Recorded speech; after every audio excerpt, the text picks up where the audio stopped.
بسم اللہ الرحمن الرحیم۔ السلام علیکم۔ ویلکم سبسکرائبر جیسے میں نے آپ سے وعدہ کیا تھا، اپنے ڈسکرپشن میں لکھا تھا کہ میں انشاءاللہ ولاگ بھی بناؤں گا اور ساتھ ساتھ آپ لوگوں کے لیے اسلامک ویڈیو بناؤں گا۔ آج ہم لوگ صحیح بخاری کی حدیث شروع کر رہے ہیں۔ تمام مسلمانوں سے ریکویسٹ ہے، عرض ہے کہ اس کو ویڈیو کو پورا دیکھیں، سنیں اور اس ویڈیو کو دوسرے لوگوں کے ساتھ شیئر کریں تاکہ ہمارا دین زیادہ سے زیادہ ہم لوگ اس کو پھیلا سکیں۔ اور جو نئے سبسکرائبر آئے ہیں ان کو بھی ویلکم، جو پرانے سن رہے ہیں ان کو بھی ویلکم۔ اپنے جو حدیث بخاری کی ویڈیو ہے اس کو سبسکرائب بھی کریں، شیئر بھی کریں، لائک کریں اور دین کو زیادہ سے زیادہ پھیلائیں۔ انشاءاللہ اللہ نے خیر رکھی تو یہ اسلامک ویڈیو جو بھی انشاءاللہ ابھی تک تو کچھ نہیں ہے، لیکن جب بھی انشاءاللہ کبھی اس کا کچھ ہم لوگوں کو فائدہ ملے گا تو انشاءاللہ یہ سمجھے کہ اللہ تعالیٰ کی راہ میں ہم لوگ انشاءاللہ ساتھ دیں گے۔ تو ابھی ہم لوگ اپنا ٹائم ضائع کیے بغیر ابھی آتے ہیں وحی کی طرف۔ ہمارا موضوع یہ ہے کہ وحی کیسے شروع ہوئی۔ حضرت عمر بن خطاب رضی اللہ تعالیٰ عنہ سے روایت ہے، بیان کرتے ہیں کہ میں نے رسول صلی اللہ علیہ وسلم سے سنا کہ آپ فرماتے تھے کہ ثواب کے تمام کام نیتوں پر موقف ہیں اور ہر آدمی اس کی نیت ہی کے مطابق پھل ملے گا۔ پھر جس شخص نے دنیا کمانے یا کسی عورت سے شادی رچانے کے لیے وطن چھوڑا تو اس کی ہجرت اسی کے کام کے لیے ہے جس کے لیے اس نے ہجرت کی ہوگی۔ امام بخاری نے اس حدیث کے آغاز کتاب میں اس لیے بیان کیا ہے کہ اس کتاب کی تالیف میں صرف اللہ تعالیٰ کی رضا مقصود نیز و وحی کے ذریعے احکام شرعیہ بیان کیے جاتے ہیں اور شرعی احکام کی بنیاد خلوص نیت ہے۔ واضح رہے کہ ہر کار خیر کے بار آور ہونے کے لیے اچھی نیت کا ہونا ضروری ہے، بصورت دیگر نہ صرف ثواب سے محرومی ہوگی بلکہ اللہ کے ہاں سخت سزا کا بھی اندیشہ ہے۔ اور جو اعمال خالصتاً دل سے متعلق ہیں، مثلا خوف و ورجا وغیرہ، ان کی نیت چند یا ضرورت نہیں، نیز نبی صلی اللہ علیہ وآلہ وسلم کی طرف سے نزول وحی کا سبب آپ کا اخلاص نیت ہے۔ حضرت عائشہ رضی اللہ عنہا سے روایت ہے کہ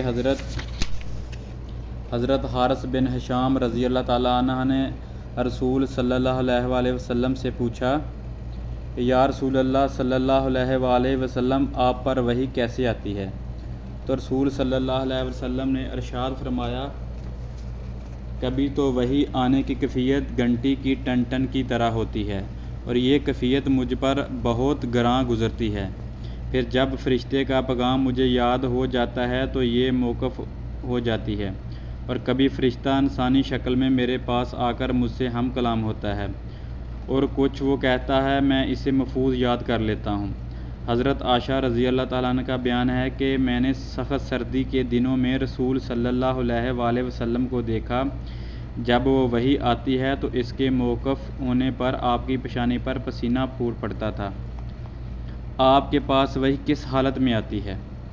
اس سوال میں 3 چیزیں آ جاتی ہیں۔ نفس وحی کی کیفیت، حامل وحی حضرت جبرائیل علیہ السلام کی کیفیت، خود رسول صلی اللہ علیہ وآلہ وسلم کی کیفیت۔ جواب میں ان تینوں چیزوں کی وضاحت ہے۔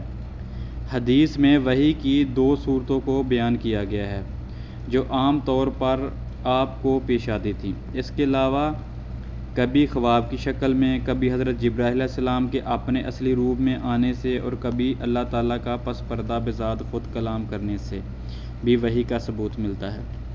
حضرت عائشہ رضی اللہ تعالیٰ عنہ سے ہی روایت ہے کہ انہوں نے فرمایا، رسول اللہ صلی اللہ علیہ وسلم پر وحی کی ابتدا سچے خوابوں کی شکل میں ہوئی۔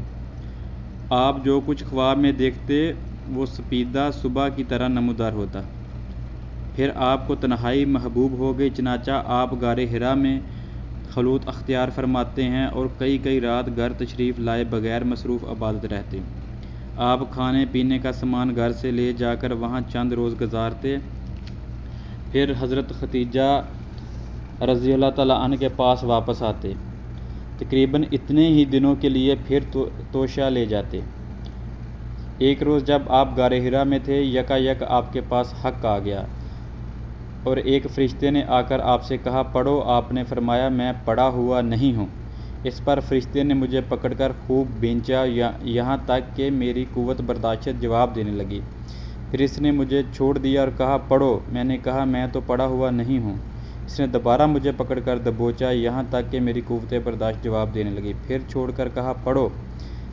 میں نے پھر کہا میں پڑھا ہوا نہیں ہوں۔ اس نے تیسری بار مجھے پکڑ کر بھینچا اور پھر چھوڑ کر کہا پڑھو اپنے رب کے نام سے جس نے پیدا کیا، جس نے انسان کو خون کے لوتھڑے سے پیدا کیا، اور تمہارے رب تو نہایت کریم ہے۔ اور رسول اللہ صلی اللہ علیہ وآلہ وسلم نے ان آیات کو لے کر واپس آئے اور آپ کا دل دھڑک رہا تھا۔ چنانچہ آپ نے اپنی بیوی حضرت خدیجہ بنت خولید رضی اللہ تعالیٰ عنہ کے پاس تشریف لائے اور فرمایا مجھے چادر اڑا دو، مجھے چادر اڑا دو۔ انہوں نے آپ کو چادر اڑا دی یہاں تک کہ خوف زدگی کی کیفیت دور ہو گئی۔ پھر آپ نے حضرت خدیجہ رضی اللہ تعالیٰ عنہ کو واقعہ کی اطلاع دیتے ہوئے فرمایا مجھے اپنی جان کا ڈر ہے۔ حضرت خدیجہ رضی اللہ تعالیٰ نے کہا قطعاً نہیں، اللہ کی قسم اللہ تعالیٰ آپ کو کبھی رسوا نہیں کرے گا۔ آپ صلہ رحمی کرتے ہیں، درماندوں کا بوجھ اٹھاتے ہیں، فقیروں محتاجوں کو کما کر دیتے ہیں، مہمانوں کی میزبانی کرتے ہیں اور حق کے سلسلہ میں پیش آنے والے مصائب میں مدد کرتے ہیں۔ پھر حضرت خدیجہ رضی اللہ تعالیٰ عنہا رسول صلی اللہ علیہ وسلم کو ساتھ لے کر اپنے چچا زاد بھائی ورقہ بن نوفل بن اسد بن عبد العزیز کے پاس آئیں، اور ورقہ دور جہالت میں عیسائی ہو گئے تھے اور عبرانی بھی لکھنا جانتے تھے، چنانچہ عبرانی زبان میں حسب و تفیق الہی انجیل لکھتے تھے۔ اس وقت بہت بوڑھے اور نابینا ہو چکے تھے۔ ان سے حضرت خدیجہ رضی اللہ تعالیٰ نے کہا کہ بھائی جان آپ اپنے بھتیجے کی بات سنیں۔ ورقہ نے پوچھا بھتیجے کیا دیکھتے ہو؟ رسول صلی اللہ علیہ وآلہ وسلم نے جو کچھ دیکھا تھا وہ بیان فرما دیا۔ اس پر ورقہ نے آپ سے کہا یہ تو وہی ناموس وحی لانے والا فرشتہ ہے جسے اللہ تعالیٰ نے حضرت موسیٰ علیہ السلام پر نازل فرمایا تھا۔ کاش میں آپ کے زمانہ نبوت میں توانا ہوتا، کاش میں اس وقت تک زندہ رہوں جب آپ کی قوم آپ کو نکال دے گی۔ رسول صلی اللہ علیہ وآلہ وسلم نے فرمایا اچھا تو کیا وہ لوگ مجھے نکال دیں گے؟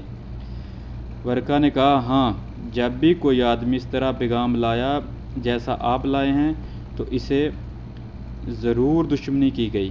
اگر مجھے آپ کا زمانہ نصیب ہوا تو میں تمہاری بھرپور مدد کروں گا۔ اس کے بعد ورقہ جلد ہی فوت ہو گئے اور وحی رک گئی۔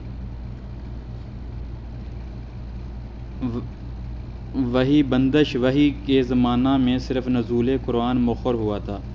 حضرت جبریل کی آمد ورفت کو منقطع نہیں ہوئی تھی، اور جب کبھی آپ پہاڑ پر اپنے آپ کو گراں دینے کے ارادہ سے چڑھتے تو آپ کو تسلی دینے کے لیے حضرت جبرائیل علیہ السلام تشریف لاتے اور آپ کو نبی برحق ہونے کا مسردہ سناتے۔ حضرت جابر بن عبداللہ انصاری رضی اللہ تعالیٰ سے روایت ہے انہوں نے رسول صلی اللہ علیہ وسلم کی زبانی بندش وحی کا واقعہ سنا۔ آپ نے بیان فرمایا ایک روز میں راستے سے گزر رہا تھا کہ اچانک مجھے آسمان سے ایک آواز سنائی دی۔ میں نے سر اٹھایا تو دیکھا کہ وہی فرشتہ جو میرے پاس غار حرا میں آیا تھا آسمان و زمین کے درمیان ایک کرسی پر بیٹھا ہوا ہے۔ میں اسے دیکھ کر سخت دہشت زدہ ہو گیا۔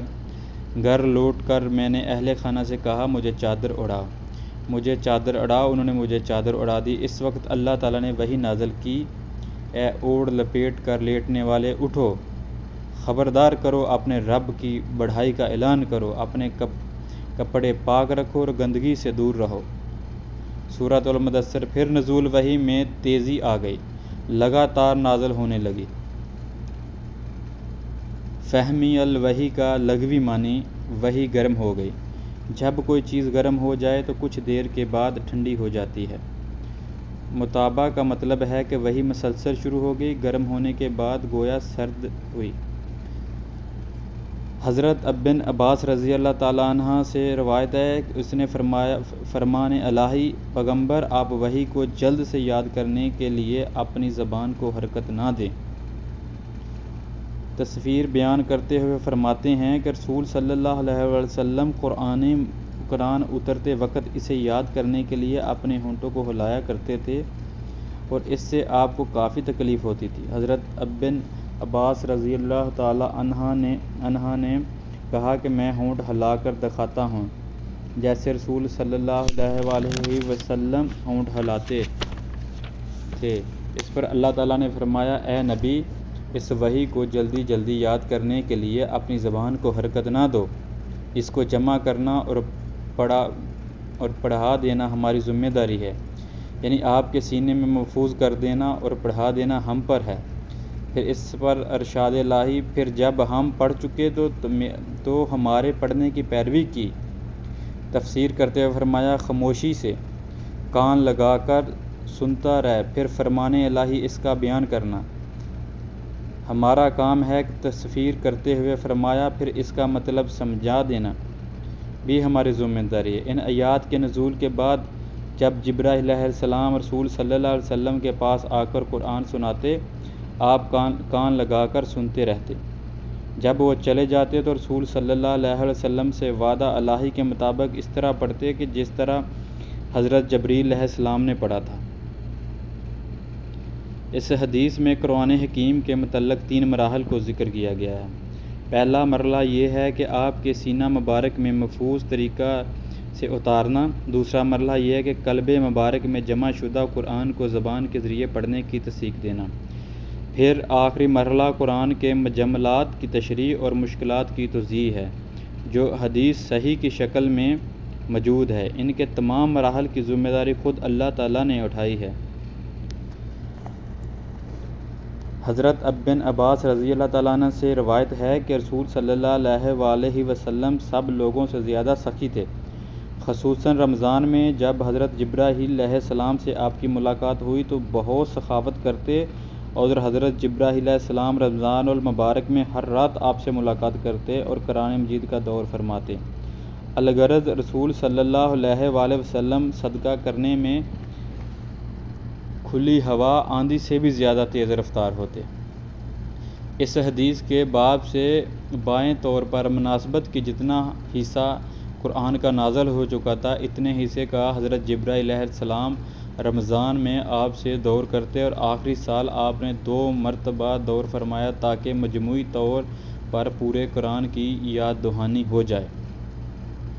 حضرت ابن عباس رضی اللہ تعالی عنہ سے روایت ہے کہ انہوں نے فرمایا کہ ابو سفیان بن حرب رضی اللہ تعالی عنہ سے بیان کیا کہ شاہ روم ہرقل نے اس کو ریش کی ایک جماعت سمیت بلوایا۔ یہ جماعت صلح حدیبیہ کے تحت رسول صلی اللہ علیہ وآلہ وسلم اور کفار قریش کے درمیان طے شدہ عرصہ امن میں ملک شام بغرض تجارت کی ہوئی تھی۔ یہ لوگ ایلیا بیت المقدس میں سے اس کے پاس حاضر ہو گئے۔ ہرقل نے انہیں اپنے دربار میں بلایا۔ اس وقت اس کے ارد گرد روم کے روسا بیٹھے ہوئے تھے۔ پھر اس نے ان کو اور اپنے ترجمان کو بلا کر کہا، یہ شخص جو اپنے آپ کو نبی سمجھتا ہے، تم میں سے کون ہے اس کا قریبی رشتہ دار ہے؟ ابو سفیان نے کہا کہ اس کا سب سے زیادہ قریب النسب ہوں۔ تب ہرقل نے کہا کہ اسے میرے قریب کر دو، اس کے ساتھیوں کو بھی قریب کر کے اس کے پس پشت بٹھاؤ۔ اس کے بعد ہرقل نے اپنے ترجمان سے کہا، ان سے کہو کہ میں اس شخص سے اس آدمی نبی صلی اللہ علیہ وسلم کے متعلق سوالات کروں گا، اگر یہ غلط بیانی کرے تو تم لوگ اسے جھٹلا دینا۔ ابو سفیان رضی اللہ تعالی عنہ کہتے ہیں کہ اللہ کی قسم، اگر جھوٹ بولنے کی بدنامی کا خوف نہ ہوتا تو میں آپ صلی اللہ علیہ وسلم کے متعلق یقیناً جھوٹ بولتا۔ ابو سفیان رضی اللہ تعالی عنہ کہتے ہیں، اس کے بعد پہلا سوال جو ہرقل کے مجھے آپ کے بارے میں کہا وہ یہ تھا کہ تم لوگوں میں سے اس کا نسب کیسا ہے؟ میں نے کہا وہ اونچے نسبے والا ہے۔ پھر کہنے لگا، اچھا تو کیا یہ بات اس سے پہلے بھی تم میں سے کسی نے کبھی کہی تھی؟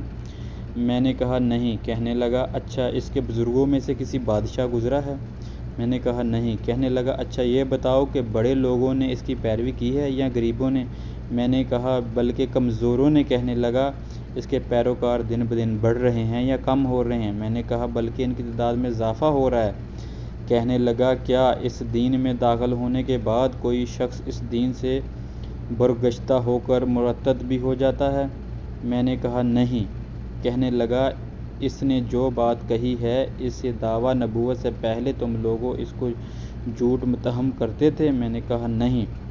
کہنے لگا وہ بد عہدی کرتا ہے؟ میں نے کہا نہیں، البتہ ہم لوگ اس وقت اس کے ساتھ صلح کی ایک مدت گزار رہے ہیں، معلوم نہیں اس میں وہ کیا کرے گا۔ ابو سفیان کہتے ہیں کہ اس فقرہ کے سوا مجھے اور کہیں اپنی طرف سے بات داخل کرنے کا موقع نہیں ملا۔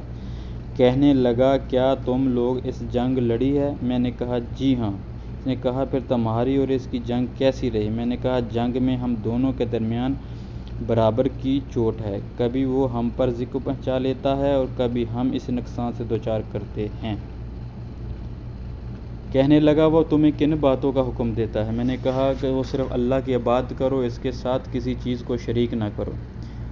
جن کی تمہارے باپ دادا عبادت کرتے تھے ان کو چھوڑ دو، وہ ہمیں نماز، سچائی، پرہیزگاری، پاک دامنی، قرابت داروں کے ساتھ حسن سلوک کا حکم دیتا ہے۔